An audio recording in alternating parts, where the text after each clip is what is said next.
music videos on your site for Pre-Existing Condition and Satellite. How did those come to be? It's kind of a strange and interesting story. This woman named Jem, who lives in Taiwan, goes to school in Taiwan, had contacted us at one point about using our song The Day After in one of her projects for school, basically.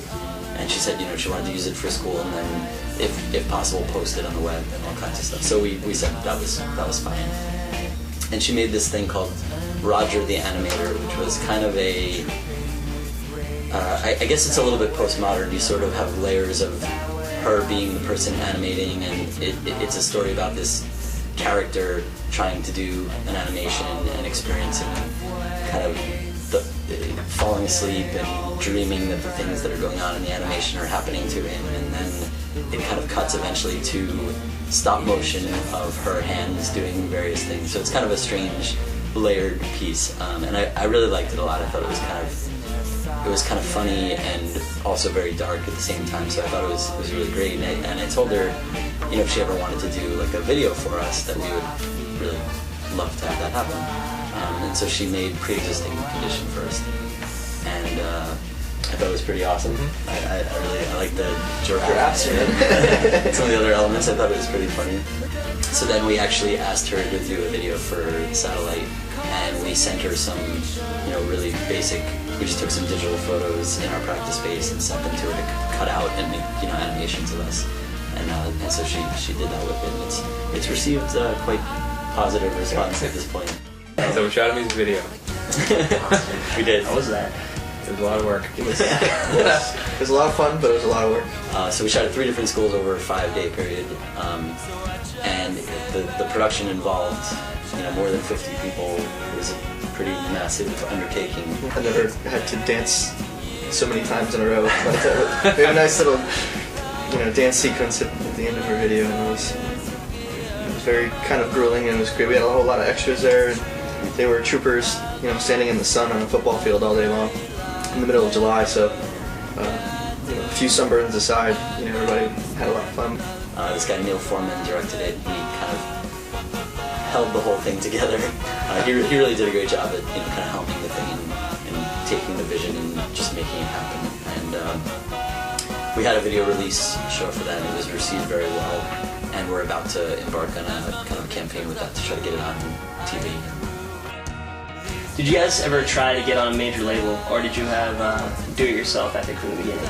I mean, I've been playing in bands for a long time, and I had, of course, when I was in high school, my dream was to be like major label, playing like stadiums and stuff.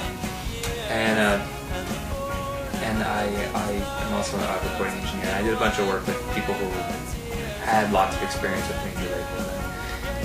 And some of it kind of soured me to the whole. It's much more about business and almost nothing about art. It's very difficult for artists to really kind of make their own way, where they feel like they don't have to compromise their integrity to kind of either make a lasting career or just not just drown in the sea of what there is. So I think the DIY ethic is really important to be aware of, but also to know when you need to reach outside of that circle, or when people are trying to reach into your circle.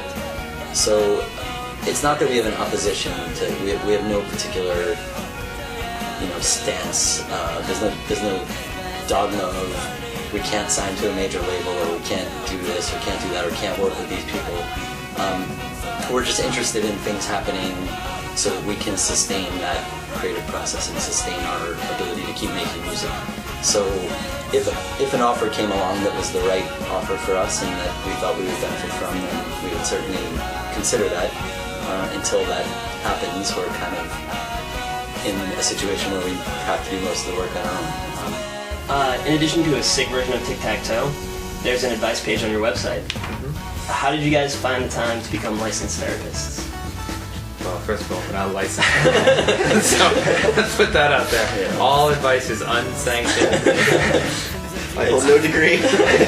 It's all pretty much a joke. I mean, the people that do ask questions, so We're very serious. most of the time. I mean, we actually have other people also participate in giving advice, so it's not just us that do the advice column. And I would say the majority of these situations are where somebody asks a question. It's usually a fairly silly question, and most of the respondents pretty much rip into that person and make fun of them a little bit. So I think people... I think it's more of a source of amusement It for all of is. us than it is anything else. I think people go to it as questions knowing that they're going to be made fun of. I don't think that anybody takes it too seriously. Let's put it that way. Cool. Great. Well, thank you for answering my questions. Thanks for having us here.